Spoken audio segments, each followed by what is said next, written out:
سے اہمیت والا ہے۔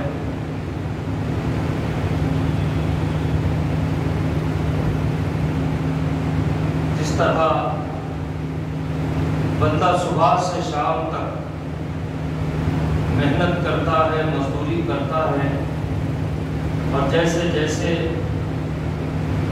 شام قریب ہوتی جاتی ہے بندے کے کام میں بھی تیزی آتی جاتی ہے، کیونکہ اسے اس بات کا یقین رہتا ہے کہ اب محنت ختم ہونے والی ہے اور اجرت مجھے پانا ہے۔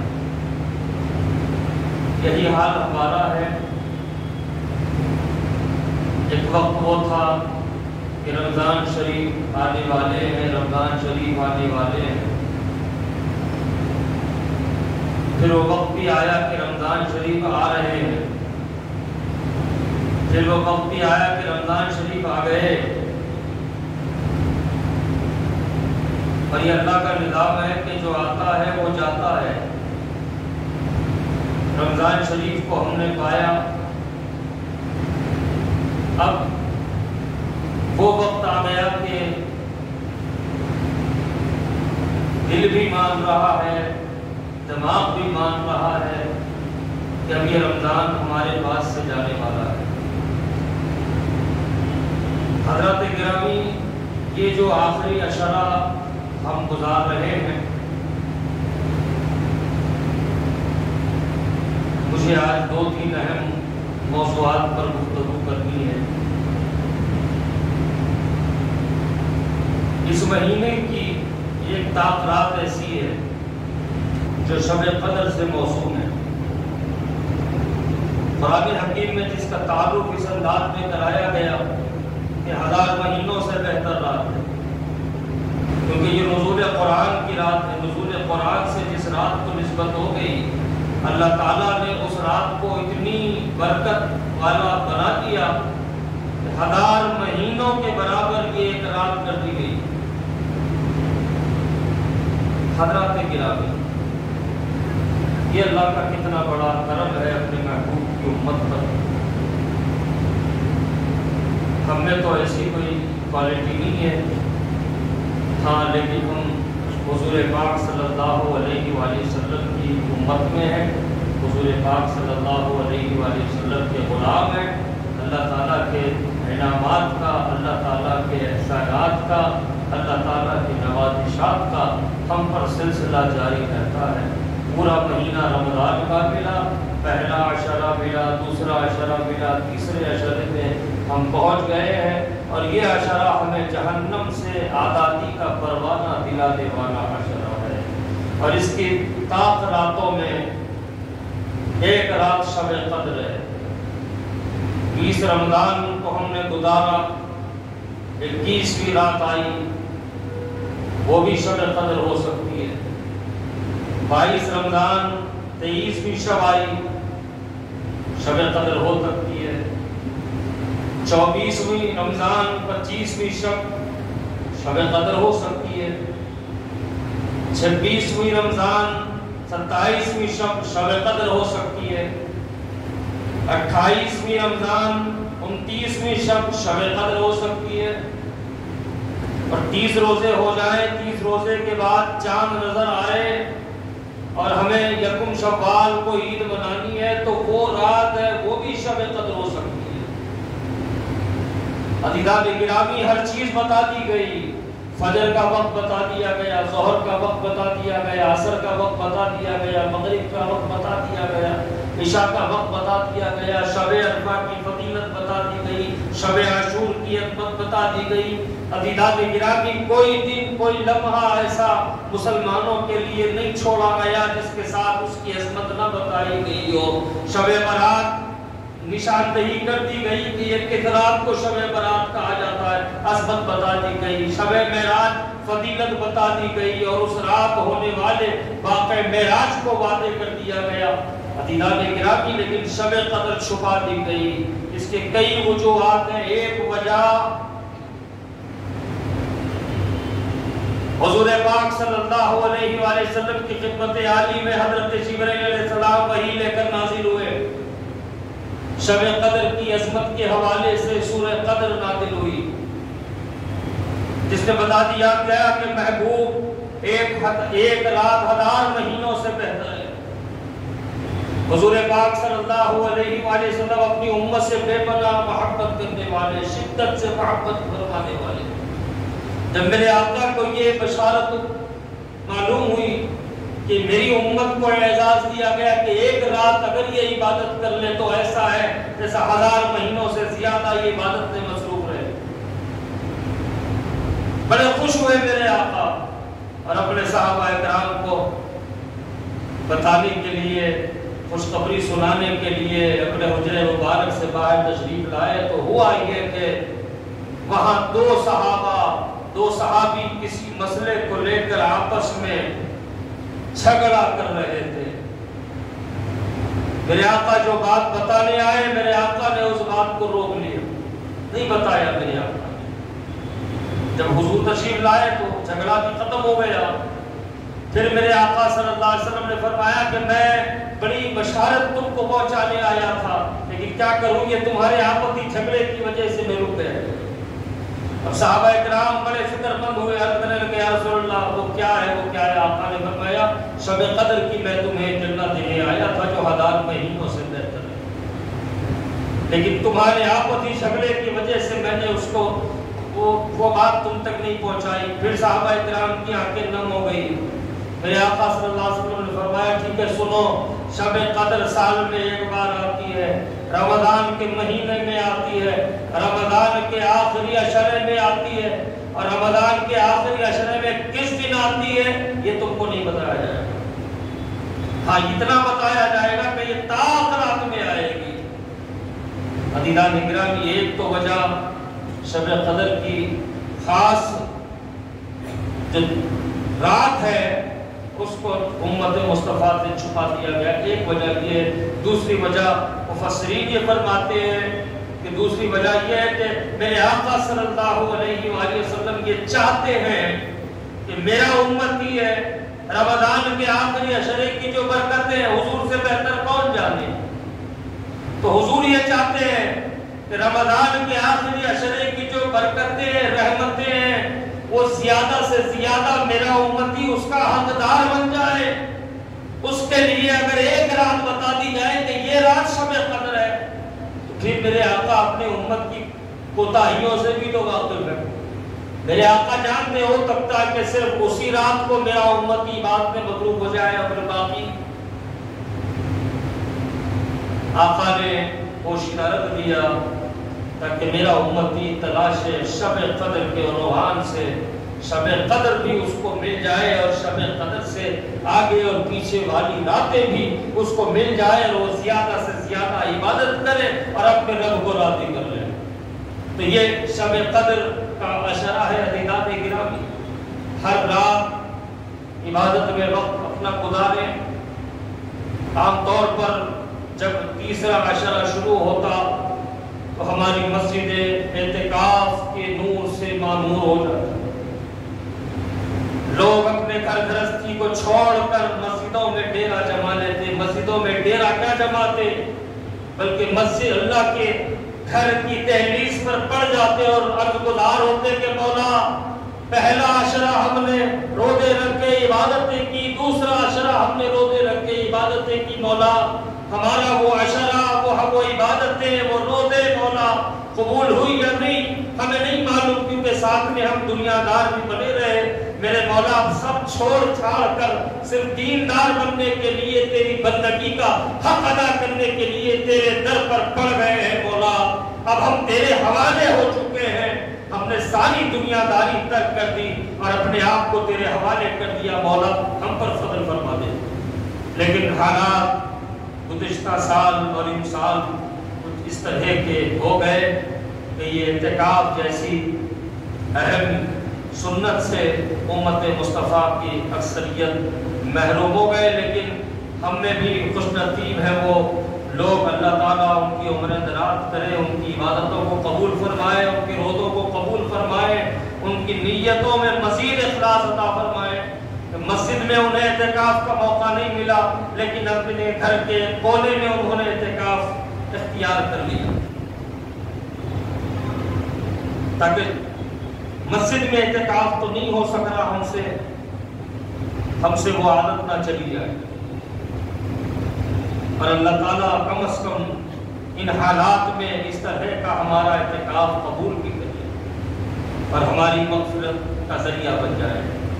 تو حضرات گرامی، اس سال بھی کچھ حالات ایسے ہی ہیں، اللہ تعالیٰ فضل و کرم فرمائے، دنیا سے اس وبا کا خاتمہ فرمائے، اس بلا کا خاتمہ فرمائے، اور پھر ساری دنیا کو پھر سے معمول پر اللہ تعالیٰ لے آئے۔ حضرات گرامی، اب رمضان شریف ہم سے رخصت ہونے والے ہیں، پتہ نہیں آنے والے سال اللہ تعالیٰ ہمیں زندہ رکھے نہ رکھے، نہیں جانتے، بالکل نہیں جانتے۔ آنے والا رمضان ہمیں ملے نہ ملے، ملے گا یا نہیں ملے گا، یہ تو بالکل بھی نہیں جانتے۔ تو میرے عزیزو، رمضان کے ان آخری دنوں کی قدر کر لو، رمضان کے ان آخری ساعتوں کی قدر کر لو، اپنی مغفرت طلب کر لو، اپنے متعلقین کی، اپنے اہل و عیال کی، اپنے دوست احباب کی، اپنے رشتہ داروں کی، اپنے اڑوس پڑوس کی، سب کی اللہ سے مغفرت طلب کرو۔ جو مانگنا ہے اپنے لیے بھی مانگ لو، سب کے لیے بھی مانگ لو۔ یہ قبولیت دعا کے ایام چل رہے ہیں۔ اللہ تعالیٰ ان ایام میں خاص طور پر اپنے بندوں کی طرف اپنی رحمت کے ساتھ متوجہ ہوتا ہے اور اپنے بندوں کی مانگی ہوئی دعاؤں کو رد نہیں فرماتا، بلکہ اسے قبول فرماتا ہے۔ یہ جو جتنے دن بچے ہیں اس کو غنیمت جانیے، اس کی قدر کریے۔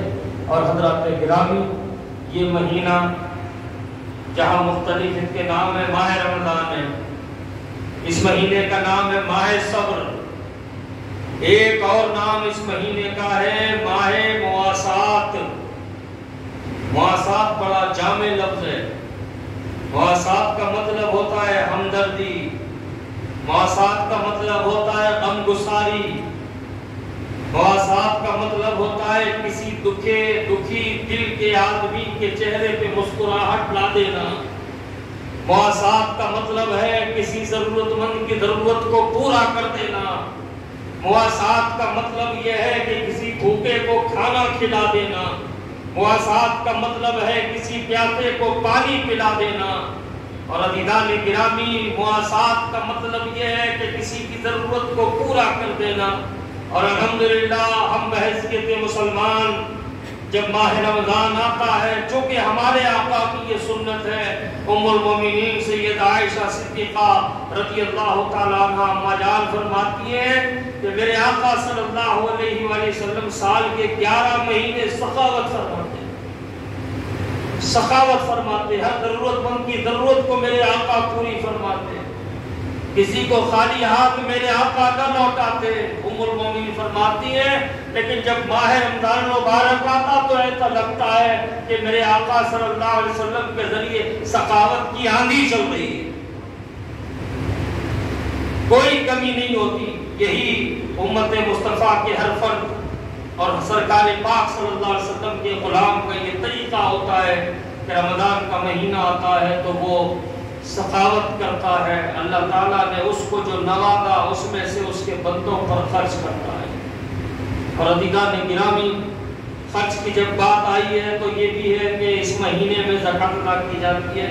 یہ بھی وضاحت میں کر دوں کہ رمضان شریف میں ہی زکوٰۃ ادا کرنا ایسا نہیں ہے، بلکہ رمضان شریف چونکہ ایک نیکی 70 گنا ثواب والی نیکی ہو جاتی ہے، اس وجہ سے بھی اس مہینے میں زکوٰۃ دی جاتی ہے۔ اور رمضان کے ساتھ زکوٰۃ کو اس لیے بھی امت مصطفیٰ میں خاص کر دیا گیا چونکہ رمضان مشہور مہینہ ہے، یاد رہنے والا مہینہ ہے، تو رمضان شریف میں زکوٰۃ دیں گے تو پھر رمضان میں یاد آ جائے گا کہ بھئی گزشتہ رمضان میں زکوٰۃ دی تھی، 1 سال مالی کے نصاب ہے تو اپنے مال پر 1 سال پورا ہو گیا، تو یہ علامت کے لیے رمضان میں زکوٰۃ دی جاتی ہے۔ رمضان سے پہلے بھی زکوٰۃ ادا کی جا سکتی ہے، رمضان کے بعد بھی زکوٰۃ ادا کی جا سکتی ہے، بشرطے کہ آپ کا سال پورا ہو جائے۔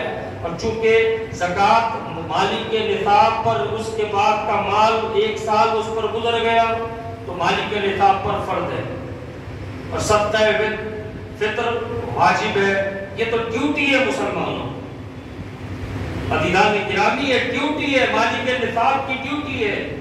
اور میں نے گزشتہ جمعے یا اس سے پہلے والے جمعہ کو رمضان شریف ہی کے جمعہ میں یا اس سے رمضان سے پہلے استقبال رمضان کے حوالے سے جب گفتگو ہوئی تو میں نے عرض کیا تھا کہ آپ مالک نصاب ہو، آپ کے مال پر 1 سال گزر گیا تو آپ کو 2.5% زکوٰۃ آپ کو نکالنی ہے، مگر جب زکوٰۃ آپ کو نکالنی ہے تو اس بات کو بھی اپنے ذہن میں رکھنا ضروری ہے کہ آپ جس کو زکوٰۃ دے رہے ہو اس کو ذلیل نہیں کر رہے ہو، نہ زکوٰۃ لے کر وہ ذلیل ہو رہا ہے، بلکہ اللہ تعالیٰ نے اس کا رزق آپ کے مال میں رکھا ہوا ہے، اور زکوٰۃ لینے والے کا تو آپ کو شکر گزار ہونا چاہیے، کیونکہ وہ زکوٰۃ آپ کی قبول کر رہا ہے تب کہیں ایک آپ کا فرض ادا ہو رہا ہے۔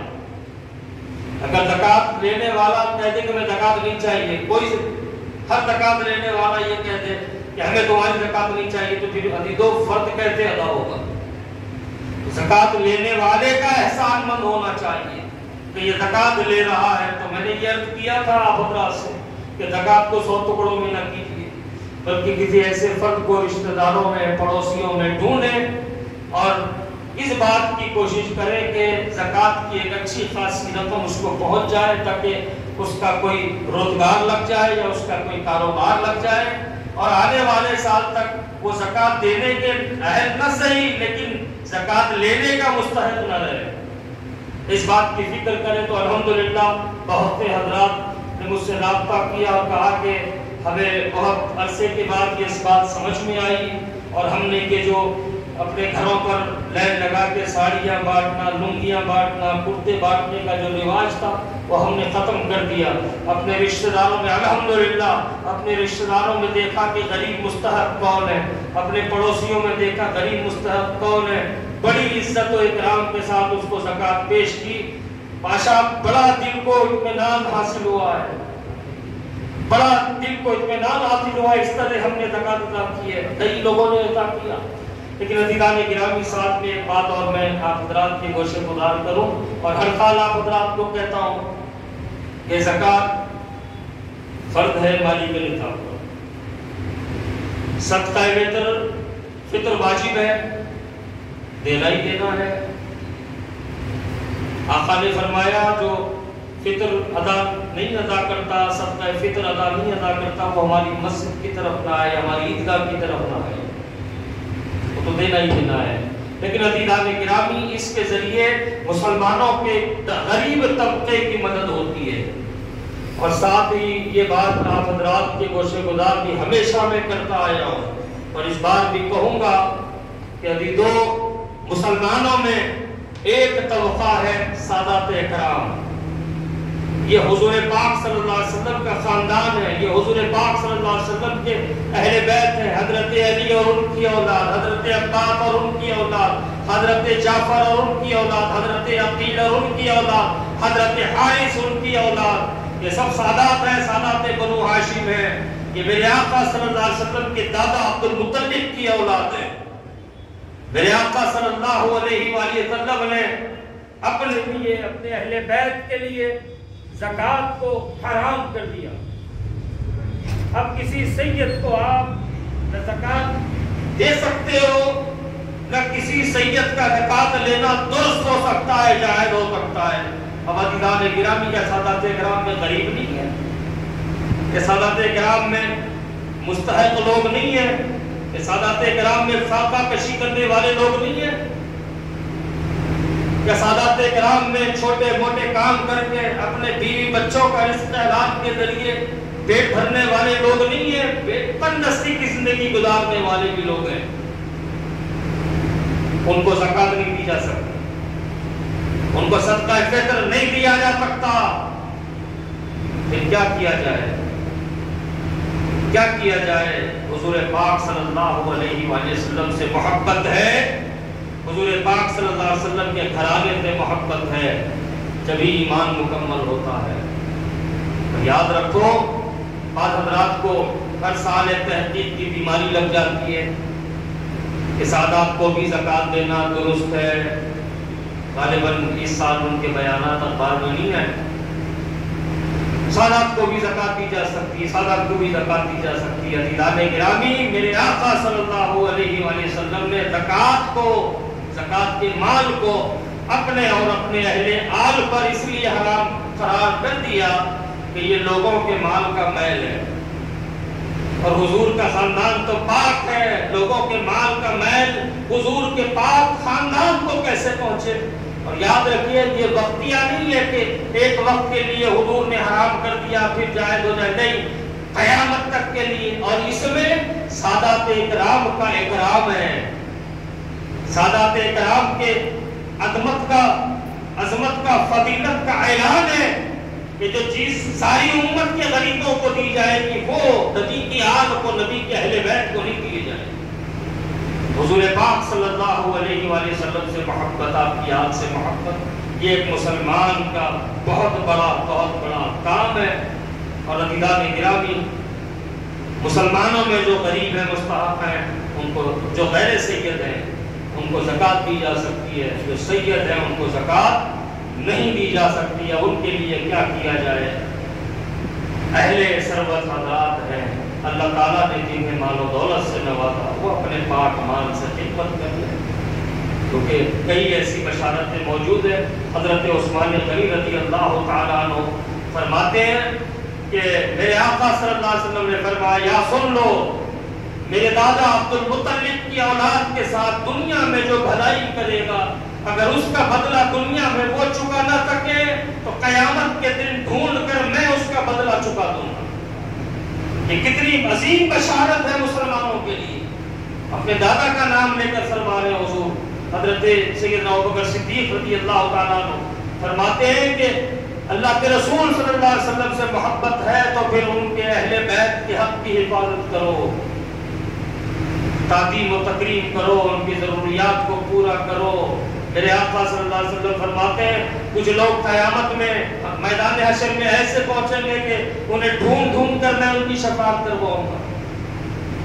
وہ کون لوگ ہیں؟ ان میں سے ایک طبقہ وہ ہوگا جو نبی کی آل کی خدمت میں اپنے آپ کو مصروف رکھتے رہے۔ تو یہ بڑی عظمت اور فضیلت والے لوگ ہیں، ان کی خدمت کرنا بڑی سعادت کی بات ہے۔ اور عزیزان گرامی، موجودہ جو حالات ہیں، آکسیجن کی کمی ہے، سلنڈر کی کمی پڑ رہی ہے، لوگوں کے پاس علاج کرانے کے لیے پیسہ نہیں ہے، اللہ حکومت کو توفیق دے، ان کو صرف 5 سال کے لیے ہم مسلط کر لیتے ہیں اپنے اوپر، لیکن 5 سال انہیں ہمارا کوئی خیال نہیں ہوتا۔ آج بڑی تکلیف دہ ماحول چل رہا ہے، اور ہمارا طریقے سے اتنا ٹیکس کے نام پر اتنا روپیہ یہ وصول کر چکے ہیں کہ اگر یہ اعلان کر دیں کہ گورنمنٹ ہاسپٹل ہو یا پھر پرائیویٹ ہاسپٹل ہو، مریض کو لے آؤ، مفت علاج کر دیا جائے گا، تب بھی حکومت کے پاس پیسہ ختم نہیں ہوگا۔ اور پھر باہری دنیا سے بھی ان کو فنڈ پہ فنڈ مل رہے ہیں، پتہ نہیں وہ فنڈ کہاں، کس کے گھر میں محفوظ ہو رہا ہے، کس کے تہخانے میں جمع ہو رہا ہے۔ اللہ توفیق دے یہ حکومتوں کو، انسانیت کی قدر کرنے کی ہے توفیق دے، ورنہ پھر تو انشاءاللہ آنے والا الیکشن ہے، اس وقت اچھی طرح سے ان کی خدمت بھی کی جائے گی ضرور۔ اگر یہ حالات میں اگر یہ عوام کا ساتھ نہیں دیتے ہیں تو پھر ان کو آنے والے دنوں میں حکومت کرنے کا کوئی حق نہیں ہوگا انشاءاللہ، اور یہ ذلیل ہوں گے، رسوا ہوں گے انشاءاللہ العزیز۔ تو ان حالات میں لوگوں کے لیے دوائیوں کا بندوبست کرنا، یا پھر ہمارے محلے میں کوئی بیمار ہے ان کے لیے فوراً ایمبولینس نہیں آ سکتی، دوسری سواری کا کوئی انتظام نہیں ہو سکتا، اگر اللہ نے آپ کو سواری کا مالک بنایا ہے تو بلا تکلف آپ اس کی خدمت میں لگ جائیں اور اس کو کسی طرح دواخانے تک پہنچائیں۔ اور بہتر یہ ہے کہ دواخانوں کو بھی اوائڈ کریں، کیونکہ دواخانے آج کل قبرستان جانے کا آسان راستہ بنے ہوئے ہیں۔ اللہ تعالیٰ مسلمانوں کی جان کی حفاظت فرمائے، جو بیمار ہیں ان کو صحت کاملہ و عاجلہ عطا فرمائے، اور جو محفوظ ہے مولا تعالیٰ انہیں مزید حفاظت عطا فرمائے۔ دواخانوں کو اوائڈ کریں، ڈاکٹر سے ٹیلی فونک رابطہ کرتے ہوئے اپنی کیفیت بتائیں، ان سے دوائیں منگوائیں، پھر دوائیں شروع کر دیں، انتظار میں نہ رہیں کہ بھئی جس طرح کووڈ کے مریضوں کے ویڈیو آ رہے ہیں کہ بھئی سانس میں بے چینی ہے، وہ زمین پہ تڑپ رہا ہے، اتنے وقت کا انتظار نہ کریں، بلکہ تھوڑی بہت کی علامات اگر محسوس ہوتی ہیں تو ڈاکٹر سے رابطہ کریں، ڈاکٹر سے دوائی لیں، علاج اپنے گھر پر ہی شروع کریں، اور بھیڑ بھاڑ کے علاقوں سے محفلوں سے اپنے آپ کو دور رکھیں۔ اور مسلمانوں کو بڑا شوق ہے عزیزان گرامی بدنام ہونے کا۔ جیسے جیسے عید قریب آ رہی ہے، رمضان قریب آ رہا ہے، بازار بھرے پڑے ہیں اور بھائی لوگ اس کی ویڈیو پہ بنا کے نیشنل میڈیا پہ چلا رہے ہیں، دیکھو مسلمانوں کی بے اعتدالی، مسلمانوں کی بے احتیاطی، یہ مسلمانوں کی وجہ سے کورونا پھیلے گا۔ اتنی شرم کی بات ہے عزیزوں، تھوڑا اپنے آپ کو بازاروں سے دور رکھیے، بھیڑ بھاڑ کے علاقوں سے دور رکھیے۔ اللہ تعالیٰ رزاق مطلق ہے، اگر گھر میں بھی رہیں گے، لاسٹ ایئر ہم نے دیکھا گھر میں بھی تھے لیکن ایک ٹائم کا کھانا اللہ نے کم نہیں فرمایا، اور کھانا اتنا دیا مولا کہ ہم بھی کھا رہے تھے، اڑوس پڑوس کو بھی کھلا رہے تھے۔ یہ رزاق مطلق ہے، اس کی شان رزاقیت پر بھروسہ رکھیے، اور اپنے آپ کو میں کہتا ہوں کہ احتیاط علاج سے بہتر ہے، احتیاط کریں، ماسک لگا کر رہیں، گھر والوں کے ساتھ رہیں، زیادہ وقت گھر والوں کے ساتھ گزاریں۔ اور کئی ایسے ماہرین کے مشورے بھی آ رہے ہیں کہ آدمی اگر ایسے ماحول میں ہنستا بولتا رہے، اچھے ماحول میں رہے، اطراف کی خوشی کا ماحول رہے، تو خود بخود یہ مرض آ بھی جاتا ہے، چلا بھی جاتا ہے، پتہ بھی نہیں چلتا۔ تو یہ مرض حلق کے نیچے رہنے کی چیز ہے، اس کو دماغ تک نہ پہنچائیں جس کی وجہ سے ہم بھی پریشان ہو جائیں، ہمارے گھر والے بھی پریشان ہو جائیں۔ اس بات کا آپ حضرات یاد رکھیں، اور میں آپ حضرات سے پھر ادب سے درخواست کرتا ہوں کہ اپنے گھروں تک محدود رہیں، اپنے گھروں تک محدود رہیں، دعوتوں کو اوائڈ کریں، لوگوں سے ملنے جلنے کو تھوڑے دن اوائڈ کر لیں، اور خاص طور پر یہ بازاروں میں جو ہمارا منڈلانا ہوتا ہے تھوڑا اس پر کنٹرول کر لیں۔ ایک ہم بھی اس بیماری سے، اس وبا سے محفوظ ہو جائیں گے، دوسرے ہم بدنامی سے بھی بچ جائیں گے۔ دنیا بھر میں جس طرح ہمارے خاص طور پر چار مینار کے علاقے کی ویڈیو دنیا کے بڑے بڑے چینل پہ چل رہی ہے، اے مسلمان ہیں عزیزان گرامی، ایسے بدنامی کے ساتھ زندگی گزارنے سے پرہیز کریے، احتیاط کریے، اپنے گھروں تک محدود رہیے، اور اللہ تعالیٰ نے آپ کو نوازا ہے تو آپ سے کسی بندے کی، اللہ کے کسی بندے کی بلا تفریق مذہب و ملت جو کچھ خدمت ہو سکتی ہے آپ ضرور کریں۔ زکوٰۃ و صدقہ تو مسلمانوں کی اس کی خدمت کر لیں، اور پھر جو سادات ہیں اپنے پاکیزہ مال سے ان کی خدمت کریں، ان کی مدد کریں، ان میں بھی مستحق ہے۔ اللہ تعالیٰ آپ کو اجر عظیم عطا فرمائے، اور دونوں جہاں میں مولا تعالیٰ عزت عطا فرمائے، اور اس وبا سے آپ کی، آپ کے گھر والوں کی، ہماری سب کی حفاظت فرمائے۔ حضرات گرامی محترمہ، آج کے عید کہوں گا کہ عید کا موقع ہے، بے قابو ہونے کی ضرورت نہیں ہے، احتیاط میں رہیں، اپنے گھروں تک محدود رہیں، زندہ رہیں گے بیوی بچوں کے ساتھ، اللہ تعالیٰ بے شمار عیدیں آپ کو عطا فرمائے۔ لیکن اگر تھوڑی سی بھی احتیاطی ہو گئی اور یہ وبا ہمارے بھی پیچھے پڑ گئی تو ہم تو بستر میں پڑے رہیں گے، پریشان ہونے والے ہمارے گھر والے ہیں، ہماری بیوی ہے، ہمارے بچے ہیں، ہمارے رشتہ دار ہیں، ہمارے احباب ہیں۔ بہتر یہ ہے کہ علاج سے بہتر احتیاط کو اختیار کریں، اور ان حالات میں اپنے آپ کو ایک جگہ اپنے گھر تک محدود رکھنے کی کوشش کریں۔ بہت تفریح کر لیے عزیزان گرامی، بہت تعلقات نبھا لیے، کبھی ان کی دعوت میں، کبھی ان کی دعوت میں، کبھی سب ہماری دعوت میں، تھوڑا احتیاط کر لیں۔ یار زندہ صحبت باقی، پھر دعوتیں بھی ہوں گی، محفلیں بھی ہوں گی، لیکن اس وقت جب آپ زندہ رہو گے تو احتیاط کے ساتھ زندگی گزاریں۔ رمضان شریف کے یہ جو آخری ایام ہیں قدر کریں، شاید آنے والا رمضان ہمیں ملے نہ ملے، جو ملا ہے اس کو غنیمت سمجھیں، اور ان لمحات کو خاص طور پر غنیمت سمجھیں کہ یہ جہنم سے آزادی دلانے والے ایام چل رہے ہیں۔ اللہ تعالیٰ سے اس کے غضب سے پناہ مانگیں، اس کے عذاب سے پناہ مانگیں، اس کے قہر سے پناہ مانگیں۔ اللہ تعالیٰ اپنے محبوب کے واسطے سے دعائیں قبول فرماتا ہے۔ اللہ تعالیٰ آپ پر، ہم پر فضل فرمائے۔ السلام علیکم ورحمۃ اللہ۔